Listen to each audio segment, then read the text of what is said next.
Welcome to Writers Unscripted. It is an interview and podcast series brought to you by the Los Angeles Screenwriting Competition. Today on Writers Unscripted, we have a treat for you. Listen, we've covered a lot of things. We've talked about writing in reality. We've talked about writing and doing films, but not like this. All right. Today we have an artist who is changing the way the game is played, like for real. Today's guest is David Bianchi, and he has. I'm gonna let him tell his story. Let's welcome David to the show. How are you, sir? I'm good. Thanks, Will, for having me, and happy to be here. Doing well. Yes, indeed. All right. Well, let's give David his flowers. David is the creator of the Emmy-nominated series Razor. All right. Now, you have to know where to go to see this show because it is on a platform called Gala Film. All right. If you go there, you can watch the series. But what we're going to do now is get to know David and how he got to that position to have that series on there. Today, we're going to talk about his Emmy nomination. We're going to talk about his journey into sci-fi. We're going to talk about blockchain, and that is the way he's changing the game. And I'm very proud of this brother. So I want you to just hear his story and see if anything rubs off, and maybe you can do the same thing, but not like him, because that is who he is. That's who he is. David, please tell everyone where you're from and how you got started and how you decided you wanted to be an artist, please. Sure. Well, thank you for the warm introduction. My name is David Bianchi, and I am from upstate New York. I'm Afro-Brazilian and Italian, and for as long as I can remember, I've always been an artist, and I consider myself an artist first. I am an actor, producer, director, screenwriter, lover, madman, not necessarily in that order. I'm all those modalities, but I'm an artist first, and those are just different disciplines by which I express my artistry. For as long as I can remember, like I've always been a fan of watercolors. I was painting watercolor and acrylic paintings as early as second grade. We used to act out TV commercials on the swing set when I was in third grade for kids in the neighborhood, audience on the swings, and then we'd sort of like make them up as we went along, and so I was doing improv before I knew what improv was.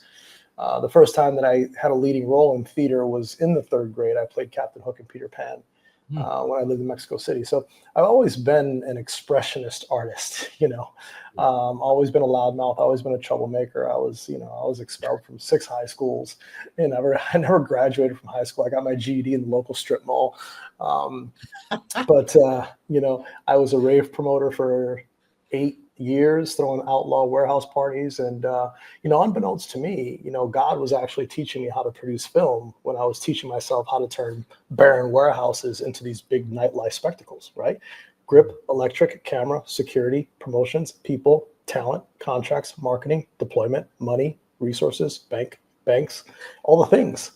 Yeah. I mean, the only difference between producing a one-off rave event in a warehouse and producing a feature film is you're just doing it over the course of 30 days. Right. It's all the same in terms of the mechanical components of this. It's project management. So, I say that because the world is full of invisible prophets that are teaching us things unbeknownst to us. And God always has a plan. So flash forward to, 2001, I went to theater school at Arizona State University, got my degree in theater. And for a kid who never graduated from high school, I had to go through academic probation because I had dropped out of, college after I got my GED. My GPA was like 0.000, whatever the fuck it was. Come on, man. And then so I got in an academic probation, and I ended up graduating from Arizona State University, magna cum laude, top of my class. And not bad for a kid with a GED. But, I always believed and I always knew that I would be an award-winning actor. Like, there was never a part of me that believed that that wouldn't happen. I remember when I was 15 or so, I was sitting on the couch and I was watching a very popular movie. I'll leave the actors nameless. And we were watching a powerful scene. And I said to the girl that I was sitting on the couch with, I was like, I could do that better. And she laughed at me, but I knew I could, even at 15. Yeah. And so, I've always known that my art is worth millions of dollars. I've always said they just don't know it yet. You know what I mean? And I'm still only just getting warmed up. And so I directed my first short film in 2003, 3 in college. And, like I said, classically trained as a performer. And then come 2004, I moved to Los Angeles, and I was convinced Hollywood was waiting for me. Yeah, right. They didn't give a fuck about me. I got to LA, and, I lived on an air mattress. I had a room for rent in Silver Lake, cockroaches in the kitchen. I didn't have a pot to piss in. I basically left college and, pulled up with whatever I could pack into my car. And, my first job, I was a waiter in Universal City Walk, and I thought I'd made it. I was working in Universal City. I'm like, oh shit, I made it. Yeah, right. And, I lived with cockroaches for 3 years, and I was a waiter and a bartender for 15 years. I worked in the service industry, and I did extra work for 3.5 years to get my Screen Actors Guild card. So there's no nepotism in my story. Nothing was given to me. Yeah. But I always knew, to my innermost self, down to the fiber of my muscle tissue, that I have what it takes to create waves and noise in the film and television industry, and that I have what it takes to be a leading man in film and television. It was unequivocal. I remember early on bartending in Los Angeles at these hotshot spots, because I had some great gigs, and people would say, "Oh, what do you do outside of bartending?" "Oh, I'm an actor." "Oh, what have you done?" And at the point, I hadn't done any TV. Right. I think I was maybe not union, and they immediately tipped their nose at you. They look down at you a little bit, and I would say, "No, I haven't done any TV, but I'm an actor. I'm a classically trained actor, and you can't take my footing. Your perceptions, I don't live by your perceptions, because it's not your perceptions by which I identify, right?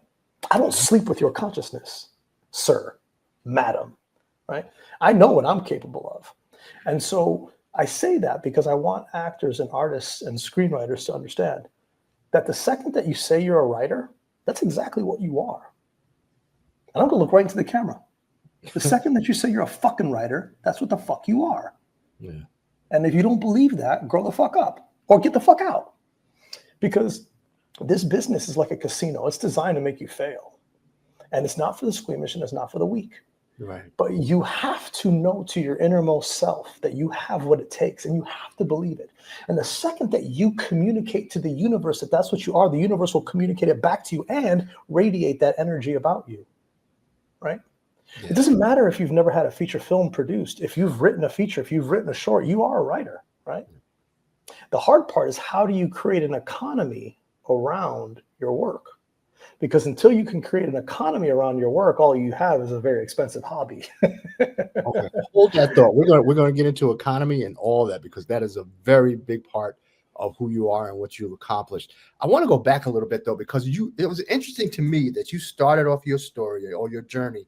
You were talking about colors. You were talking about watercolors, and then along the way, you talked about how you hear the noise and you hear the art. So I wanna get into the art part of the artist.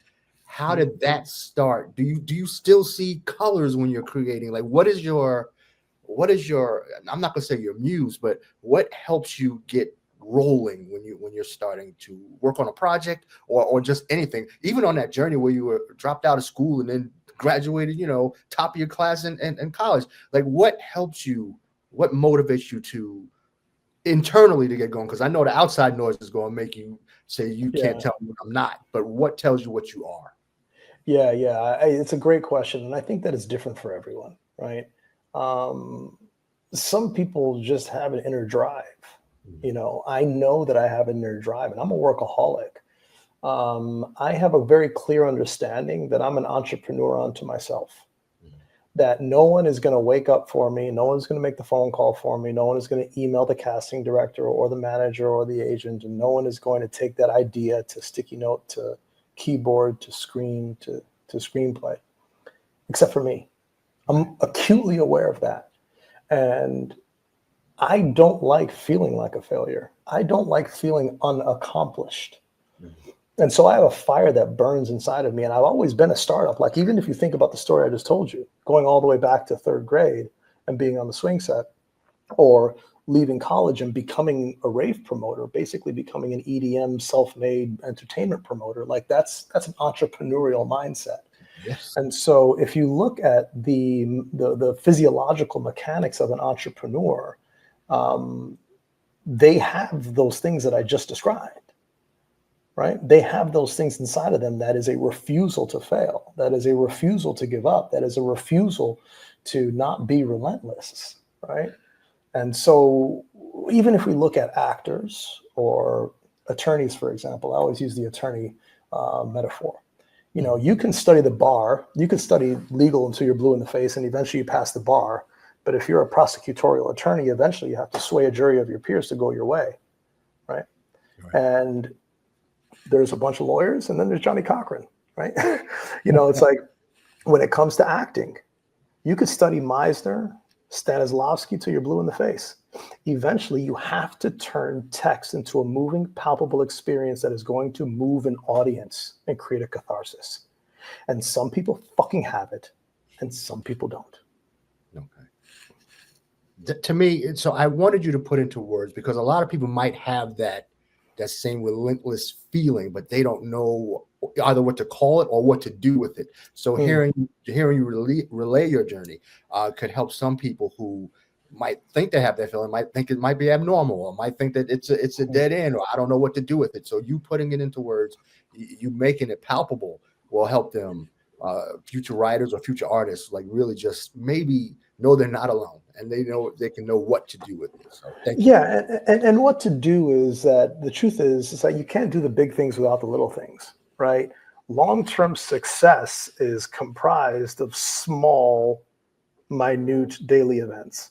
So I always tell the artist, so let's go back to when I first moved to LA. Like you talked about what got me inspired, what keeps me going. When I first moved to LA, I was a waiter and a bartender, had no money. You know, the city was punishing me. I quickly realized that helium balloon of my dreams was popped, and I had to survive, right? So my nervous system was kicking in. I was back up against the wall. And so I needed something that was going to give me purpose in the short term so I could survive the long term. Right. So what is that? So for me, that was the open mic. Now, I was a slam poet, went to national slams with the Phoenix team, and then I was producing spoken word events while I was at Arizona State. So when I got to LA, I found the open mic, and I was a resident poet at the Poetry Lounge in Hollywood for many years. And so every single week I had 2 to 3 open mics that I would go to religiously, because I knew I had a room of people that I could motivate and I could persuade and I can get up and perform and I can let my heart out. See, what's getting you out of bed on Monday that's going to get you through to Friday? Because if you don't have purpose inside of you and you're not doing something every single day, no matter how small, you have to be able to go to bed every single night knowing in your heart that at least that day you did something for self. Not for the world around you, but for self. Those are the things that are going to create the foundations of a successful artist. So as a result of that, I was always writing. I was always memorizing. I was always performing. Irregardless of the casting director and the agent and the this and that, it didn't matter. I'm a poet, and I was spitting, and it gave me purpose, and I created a community. And around that community, next thing you know, I produced my first professional short film, which is a short film told entirely in spoken word poetry called Soldier. Okay. And that was the beginning of Spinema, which I now hold the trademark to, spoken word cinema. And I spent 17 years producing experimental short films told entirely in spoken word poetry that ultimately became very high concept. And many of them have been selected at very big festivals, including the Cannes Film Festival. Film Threat Magazine gave me Best Director Award, during the pandemic for a piece called Wade in the Water, inspired by the Negro spiritual. And so these are the things that kept me alive.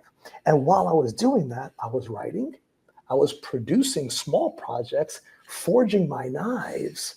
So when it came to the bigger projects, I knew how to move. I knew what to expect. I understood what to anticipate. Right? So it really is about making sure that you have something granular every single day that is feeding you. Because if you don't have an estimation of self, it will reflect in everything else that you do. And if you're not creating something and you're an artist, you will have no self-esteem. You'll feel useless. You'll get lost. And then what's next? Alcohol, drugs, women, gambling, porn. What's left? Right. You know? So you talked about the little things. So let's talk about, and that is amazing. So the spoken word is what really helped you to keep afloat until we got to some of the bigger things. So let's talk about some of the projects that you appeared in once you were in Hollywood for a while. Like what series? Like I know I saw Queen of the South. Or what other shows did you appear on while you were on that journey? Well, my first walk on television speaking role was in General Hospital. And I remember how excited I was. And when the episode aired, they cut me out. You could hear my line off camera. Man, Listen, dog, like that was to me, I needed that. I needed that. What would have happened to me if I was given vanity on my first job? No, I got my first job and they cut me out the fucking picture. Like David, hold on, wait. Did you have like a watch party? Like, here we go. This is it. No. General Hospital. I was bartending and I was telling everybody at my job that I booked General Hospital. Listen, to anybody that's out there, I don't care if you walk up to the door and say, "Hey, Mrs. Smith, here's your milk." Any opportunity to be on national television is a big fucking deal. It is. Do not sell yourself short, artists and actors. It's a big deal. So that was my first walk-on role. And then I think my first major like network role was Southland, and I ended up auditioning directly for Regina King, and she hired me because she directed the episode. I would then go on to book my first studio film, a movie called Priest with Carl Urban and Lily Collins. It was Lily Collins' first movie, actually. I did a scene with Lily Collins called Priest with Paul Bettany and Carl Urban. And at that point, I thought I made it. I was on the big screen, silver screen. Blah, blah, blah. Yeah, right. I was a bartender for 13 more years, dog. And lots of stuff in between. I did season 4 of Queen of the South. SEAL Team, recently Resident Alien on Netflix, The Rookie. More TV shows than I can count, to be quite honest. And as far as I'm concerned, they are all just graduations to the next level of this journey. Yeah. Okay. Well, I'm glad you graduated because right now, the bulk of this conversation, I want to shift toward your journey now, right? So we've heard the background, we've heard a lot. Like I said again, I'll say it again, from high school dropout to magna cum laude, to just being relentless in your motivation, relentless in your journey, in your practice. So this new series, it's on your hat. It's in my head because I've been watching Razor. The journey to Razor, please. Wow. By the way, thank you for watching. Hope you enjoyed it. Definitely. Let me just say this too. Listen to this thing. All right, so everybody who's going to watch this thing, you got to be ready, all right? Because they're putting on the, how you watch the trailer and you hear, you hear it in a world where, no, that's David the whole time, man. He's like, I'm gonna make you like he got the voice, he got the gravel. He's got the gravel and the gravitas. All right, so go ahead, David. I'm sorry. Go ahead. No, I was gonna say, speaking of art, like these two pieces behind me, this is my original work. Okay. All right. These two, I'm an artist. I'm a real artist. I'm just getting closer to the plug so that I don't lose you. At any rate, the journey to Razor. So come March 2021, during the pandemic, me, just like everybody else, I was like, okay, what's going on? Is Hollywood going to last? I didn't know, right? Now, mind you, leading up to the pandemic, I had been developing a series called Spoken, which is basically like, think HBO Def Poetry Jam meets making the video, right? I wanted to put poets together and directors together, and the payoff of every episode would be a completed spoken word film or a Spinema film.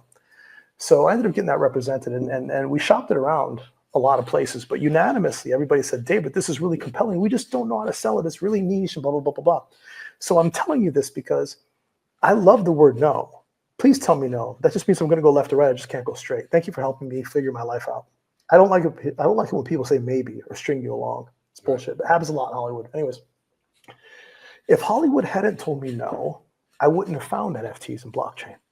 So come March of 2021, I ended up hearing about NFTs, and I had been buying Bitcoin since 2017. And so I was acutely aware of blockchain technology, and I'm a Bitcoin maxi. And so the understanding NFTs, the graduation to that was pretty simple because I already understood the underlying tech. And so I ended up minting the first ever spoken word film as a one-of-one NFT back in March of 2021. And this predated the Bored Ape Yacht Club. And that blew me up in the space. It was a project called I Can't Breathe, which I ended up playing previously on KTLA's Breaking Bias and was very award-winning. And it was my soliloquy to the murder of George Floyd. And through that process, it ended up auctioning very successfully, and I donated all the money to the George Floyd Memorial Foundation, onboarded the George Floyd Memorial Foundation into blockchain technology. Forbes covered the story, and next thing you know, I'm being curated at Art Basel. Next thing you know, I'm one of the more sought after, socially conscious crypto artists in the space. Right. And I quickly began to understand the value of blockchain technology and intellectual property. And it really blew my mind, because the promise of what blockchain technology is and will do for film, media, television, music, poetry, images, and blah, blah, blah, blah, information systems is mind-blowing. There will be a day, I believe, that every single information system will be somehow blockchain backed and blockchain integrated. So because of that, I just kept doing me. I kept chopping my feet. But what was unique about what was happening for me as an artist in NFTs was that my Spinema films were being heralded as David Bianchi pieces.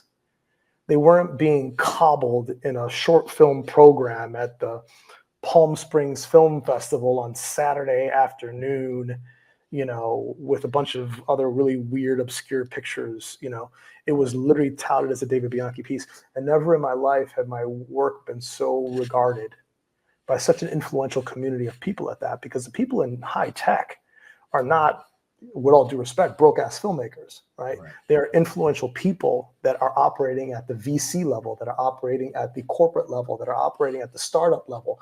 And so I ended up being collected by the president of Time Magazine and collecting my NFTs. I quickly became friends and collaborators with very, very influential people, very high net worth people. So when I saw what was going on in the NFT space, I said, I'm not going anywhere. Hollywood, y'all can have that. Hold on one second. This elephant's in the room, and I want to ask you. So I know you were probably intrigued by blockchain when you first came across it, but were you skeptical of it as well? Like what made you dive all the way in? Research. I will admit at first, sure, I was skeptical. Yeah. But how can I put this? When someone talks about skydiving, your initial response is fear, right? Your initial, or bungee jumping. I do both. Your initial response is fear. Nah, man. No, don't. Okay, don't tell me no more. Your initial response is fear. Mm-hmm. But then once you understand harnesses and you understand how chutes are packed, and then you understand how carrying birds work, and you understand weight bearing and physics, you start to realize that it's not that dangerous after all, right? Assuming any risk. But the truth is, driving a car on the 405 is probably more dangerous than skydiving. Okay. It's just the truth. Driving a car is more dangerous than skydiving. There are more fatalities on the road than there are skydiving by a pro rata. With all that being said, I'm waiting for you to drive this home. Come on. Right. Once you begin to understand the power of blockchain technology, and you start to understand the power of what it is doing for financial systems, then you can invest in it with a clear conscience and sleep at night, because the volatility is ridiculous. Like, it's terrifyingly volatile, right? But if you believe in it, the same way you buy a share of Tesla because you understand Elon Musk, you understand that it's an energy company, you understand that they're changing the world, you understand the fundamentals of the company, you can buy a share of Tesla irregardless of how volatile it is, and you can sleep at night because you trust Tesla. Right. Same thing applies with Bitcoin. Okay. Right. And so once I understood the technology, and I invite anybody, do not invest in cryptocurrency until you understand the technology, because it's irresponsible for me to sit here and tell you, oh, buy Bitcoin, it's the time. No, do your own research. And so that's just how I got involved in it, just by, learning, and also listening to smarter people than me, listening to people like Shamath, listening to Mark Cuban, listening to Kathy Wood, listening to Michael Saylor, listening to some of these really, really sophisticated technologists that really, really understand. And you used it for your art. So you had the David Bianchi pieces, and that was the journey right before, or that's what helped you go right to that was the journey that predated Razor. So gotcha. You got to keep in mind, like, blockchain and the NFT space and the Web3 space is a community, right? There's a community of thought leaders, there's a community of key opinion leaders in that space. And I quickly became, a thought leader in independent film and blockchain technology because of all the work that I was doing, and also because of my experience that came with me before blockchain, because a lot of the filmmakers in Web3 are very inexperienced. See, I came to Web3 already a very experienced filmmaker. I'd already produced 5 feature films by the time I got involved in NFTs. And so I was a pretty savvy producer at that point. Okay. And so I was able to bring a wealth of experience coupled with a wealth of understanding of Web3, and then coupled with the ability to speak about it in a way that's kind of relatable. I could talk about blockchain tech and not lose you. A lot of people get so hoity-toity in the tech ideas that you lose your audience. So because of that, I was able to really build a name. So because of that name, a company called Gala, which is a blockchain gaming company, they were launching an ecosystem called Gala Film. And I ended up being I was the first partner to come into Gala Film to produce an original piece of intellectual property to be distributed exclusively on Gala Film. And then that was how Razor started. Okay. All right. So then you had to fund Razor, right? So how did that go? How long did it take? What were the successes and the obstacles that might have gotten away? Okay. So I'm going to tell you a true story about Razor. Okay. So we're going to get to Catalyst. So I had finished Catalyst and I was like, well, maybe we'll take this feature film that I've already completed and maybe you guys can release that. It's already done. That's the Path of Least Resistance. By the way, Catalyst is, I'm one of the story writers and it's releasing in February worldwide, directed by Christopher Falkins. And so Gala said, no, we want to do something from scratch. Do you have any other ideas? And I was like, well, in my brain, I'm thinking like a producer, but also like a writer. I was like, I knew that finances were going to be limited. I was like, well, I always wanted to make this short form series. It's kind of like Black Mirror meets Mr. Robot with like cryptocurrency and blockchain technology intermixed in it. And it's kind of dystopian. It feels like Children of Men. It's, sort of tech noir. And I kind of described it to them in that fashion on the phone. And they said, okay, great. Well, that sounds great. Can you send us a deck? I said, absolutely. Let me just touch it up and I'll send it to you tomorrow. I had no fucking deck. Right. I had no fucking deck. I didn't know the name of the world. I didn't know the characters' names. I didn't know anything about the world. I hadn't written a single thing. Mm-hmm. I got the fucking word. Next thing you know, I just started coming up with these ideas. Like, okay, well, the lead character is going to be this, this, and this. And I put together a deck. I went on Shot Deck. I got some really, really succinct images. And I put together a pretty beautiful and elegant pitch proposal, with the name of the show and the 5 lead characters and basically a short sort of like 6-paragraph treatment. And I sent it off to them. And then 2 weeks later, they greenlit it. They said they wanted to do it. That's cool. So now look, I also want to tell all the writers out there. Now that may sound like a Cinderella story, but you have to understand that Cinderella story, right, was predated by 18 years of independent producing, 18 years of cutting my teeth, of understanding how to make a proposal that's attractive, how to pitch somebody on the spot, how to know my audience on the spot, how to elevator pitch, how to put together a world in a day that I believed was going to be received in a positive way. See, that doesn't come overnight. And the only reason why they even had me in that Zoom call to begin with was because they saw my reel as a producer. I was already an exceptional independent filmmaker. Yeah. So they knew aesthetically, they're like, oh my God, he really knows what he's doing. Okay, let's see what kind of ideas he has. So even though it's a Cinderella story, that was 18, 20 years in the making. Yeah. You literally went from raves to Razor, right? So you were already putting in the work even before you got to Hollywood. So they have to recognize that overnight is never overnight. Never overnight. And if when you watch Razor, you could see elements. Now that you know that I was a rave promoter, now you could see all the elements of my promoter all the elements of my experience as a rave promoter. Like episode 3 is pretty much an underground rave. Okay. Listen. That's what I said. So when you said that today, I was like, oh, of course it was. Yeah. Of course so it's like the moral of the story in that is that you have to just keep doing what you're doing. Right. And you have to, and Denzel Washington said, you're going to fall, but fall forward. Just don't stop doing. Don't stop doing. Keep fucking doing. Yeah. When I had no money and I was making my first short film for $200, $300, $400, $500, what I did was I found a director who had a camera who needed a reel. Mm-hmm. We found a production designer who needed a reel. I found actors that were non-union that wanted to shoot some shit. We found a location at a film school that we can get for free.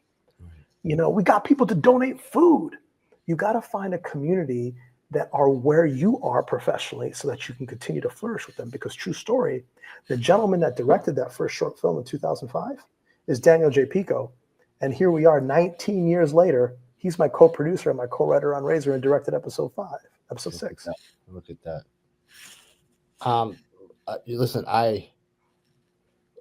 where were you when you found out you were nominated for an Emmy? What were you doing? Well, first off, let's to clarify. I personally was not nominated. Mina Suvari was nominated for her performance in Razor, but I am your show. Yeah, exactly. I'm the creator.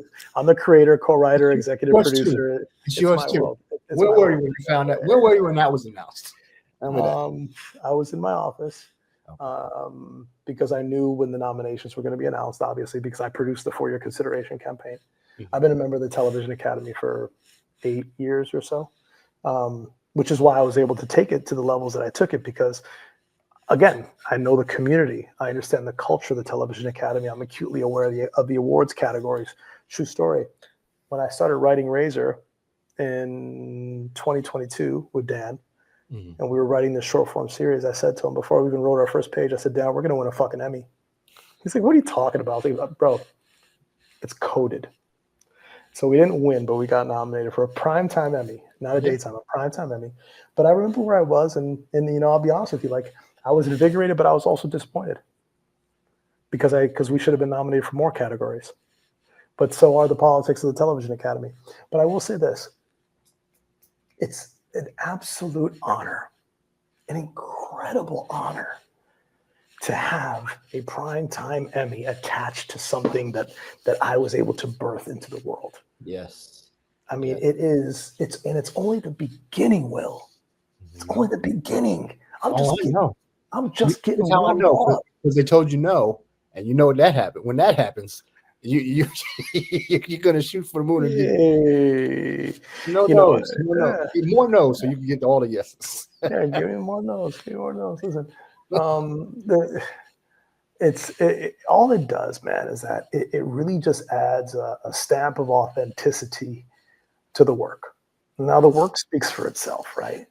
But now off the back of the Emmy nomination, people that otherwise would not take my calls are willing to take my calls.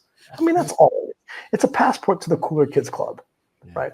But it's leverage. So what do you do, and how are you using that leverage to get you to the next level of your career? And that's a question that I ask myself every single day. How am I maximizing this opportunity? How can I leverage this to keep climbing the ladder? I don't lose sight of the fact that I'm not a Nepo baby. I wasn't born in the inner circle. I'm a man of fucking color. I'm over the age of 40. Like, I know the strikes that are against me. So I know how hard I have to work. Right. And I know that these moments, these granular moments of success is bliss, but it's oh so fragile. Go away like that. Yeah. And I'll tell you, one of my favorite lines from Entourage is Jerry Piven. It's funny. He's talking on the phone, and someone's pitching him a client, and he says, you know what? I'm not going to sign your fucking client because I don't represent fucking talent. I represent temperature, and your client's not fucking hot.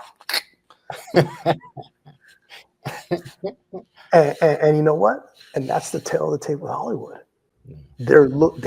People are looking for temperature much more than they're looking for talent. So while you have temperature, use it, abuse it, milk that teat, grind it down. If you're getting accepted, if you're getting like 5s on the blacklist, milk it. If you're getting festival laurels for your screenplay, milk it, abuse it, exploit yourself, put it out there. Let people know that people believe in what you're doing. Right. You know. I don't want to leave Razor yet. I want to ask you 2 quick questions. So we and then one more thing about blockchain, but I want to ask you. You put that deck together quickly. You got the characters together. It came together. You probably saw colors in your brain. It came fast. Right. And so how was it writing for a character that got nominated for an Emmy? And what was it like writing for? I'm not doing any kind of gender stuff, but what was it writing for a character that was a female that was that powerful that she got nominated? That's what I'm asking. Well, Razor, for the most part, is a man's world, right? I think there are two female leading roles, and one is Mina Suvari, who's the lead antagonist, and then Mimi Davila, who is the female protagonist, my love interest in the show. And I just wanted to create smart characters. You know, more than anything, people ask me about Razor, and I say, look, I produce cinema first. Just like I said, I'm an artist first. Everything else is secondary. So I produce cinema first. I think about the laws of cinema. I think about light, color, picture, sound. And then when I think about the flow of a story, does it touch the human condition? Is it existentialist, which is what I enjoy? And is it character driven?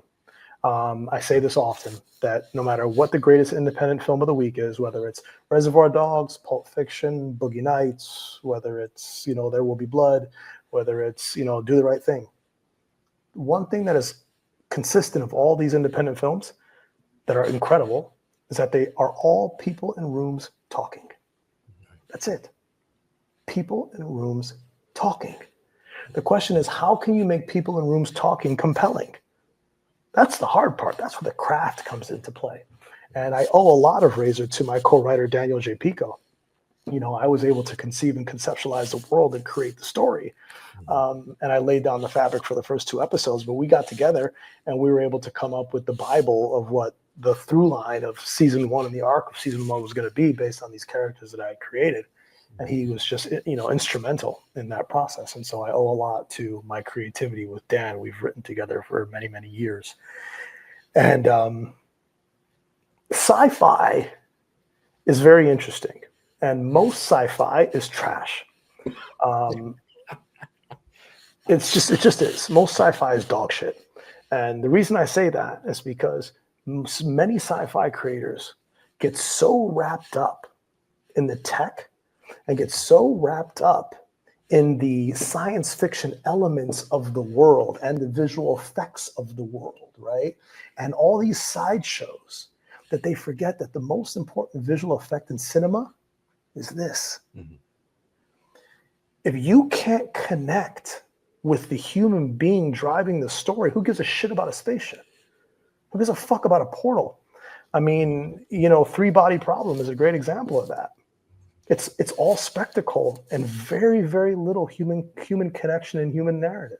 It's very spectacular. It's gorgeous to look at. It's stunning to look at. But it's hard to connect with, right? Yeah. And so a lot of these times in science fiction, a lot of these abstract themes and production designs and visual effects will become a substitute for substance, right? And so when you think about Razor, it's a human story. It's the anti-hero, right? It's a human condition story. And the science fiction is just texture. You're changing the evolution of mankind is what I remember from the trailer. Maybe I got to click on episode 1 now. My favorite line in the trailers goes, "And it'll be worth it." Like, come on, man. You had me. I was like, oh, it's going to be worth it. Okay, let's do it. You can check out Razor on film.gala.com /films. RZR, that's Razor, like just like on his hat.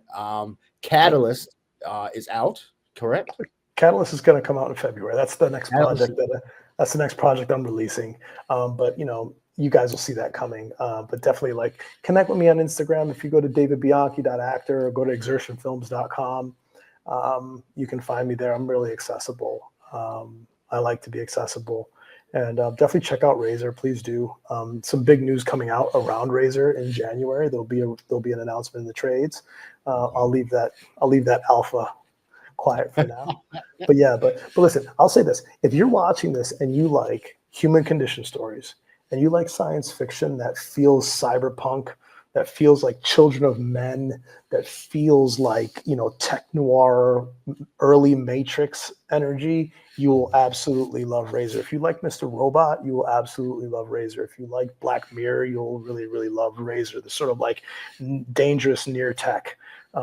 And tech noir is the genre, right? There's a few films that are tech noir, you know, like the early Terminator movie and obviously Blade Runner, you know, the original in 2049, and Razor also stars Danny Trejo. You guys know him, and he's going toe to toe with him. And Dave's doing his good acting in this one. He's doing his good acting in Razor. Need y'all to go to Gala Film and check out that series. David, before we let you go, I want to have that last gem that you want to drop for writers who are on the cusp, who may be a little bit discouraged, but after hearing what you said today, are motivated. Like just give them that kick to get them to the finish line, or that motivation to just keep going, please. Only you can do what you do, right? You can ask 5 writers to write an adaptation of the first 4 pages of Romeo and Juliet. And you can ask those 5 writers to do it 20 times. And every single time, it will be a completely different rendition. And none of those writers will ever come up with anything identical. Because of your experience in this world, your religion, your creed, your moral beliefs, your social beliefs, how you were raised, your genetic code, you are unique to yourself. So know that you are unique. And the stories that you birth into this world, only you can birth. But the hard part is getting out of your own way enough to be able to birth those stories. Because the difference between the writer and the author is that the author knows when to look at a piece of work and know all its imperfections, but is willing to abandon those imperfections and say that it's done and put it out into the world and see what happens, right? Mm-hmm. We oftentimes blockade ourselves from our own greatness because of insecurity, because of fear, because of social circles that stunt us, because of apathy, or it's just a simple belief that you just don't have it. If you're doing it, you have it. And don't stop trying. Okay. The future of blockchain technology, give us what you feel is going to happen, because I know it's a volatile situation, but you give us what you think is going to happen. Well, I mean, the future of blockchain technology, that's a broad question. I will tell you something about Gala Film, though. You guys should go on Gala Film, and you can watch Razor for free, right? For all my writers out there that are in a financial precarious situation, it doesn't cost you a penny. There's no transaction. There's no AVOD, TVOD, or SVOD. You just set up an account with an email address, and you can watch Razor for free. It's there. And then what you can do is, if you do decide to get involved in the Web3 aspects of it, is you'll get a free mystery box whenever you watch an episode. You open up that mystery box, and then it's going to give you these digital puzzle pieces. And then you can unlock never before seen scenes from Razor that I directed personally with my actors that are not in episodes 1 through 8. And it expands the lore and takes you even more immersive into the world of Razor, right? And shows you things that no one has seen because you are the one that unlocked those puzzle pieces, right? And then within that ecosystem, you earn cryptocurrency in the background based on the velocity of the network. So it is a watch and earn ecosystem. So in other words, you get to go on there, watch a show that you love, collect puzzle pieces, and you get to earn crypto in the background just by collecting and being a part of the ecosystem. Mm-hmm. See, this is something that's never been done before. We've gamified the viewing experience. So think about Fortnite. Fortnite is a massively profitable game, but it's free for the entire world because the top 3% spend so much money, it's free for the 97%. It's a gamification, right? Mm-hmm. And so we are working in the same model. And that's the power of Web3. That's what blockchain can and is doing for intellectual property and content. As far as like Bitcoin is concerned, I am absolutely convinced that this bull cycle that we're in, currently Bitcoin's $100,000, wild. Mm-hmm. By this time next year, Bitcoin will be a minimum of of 250,000. And I believe that in the next 5 years, by 2030, we'll be near $1 million Bitcoin. Okay. He puts art in the word artist. I mean, for real. Razor's out now on Gala Film. By the time this airs, Catalyst might be released as well. So just look out for that. Hey. Please give a hand to today's guest. We got to have him back. We're going to do a blockchain tutorial because I'm intrigued. David Bianchi, please give it up for David. I have been Will Dawson. I always have been. Follow David at the links below on his Instagram, David Bianchi _official. Please join us for the next episode of Writers Unscripted, brought to you by the Los Angeles Screenwriting Competition. We are here. It is a new season. It is a new day, and David is leading the way. So you hear me, it'll be worth it. All right. Okay, you guys, thank you for joining us. We will see you next time. David, thank you so much for your time, sir. My pleasure. Thanks for having me.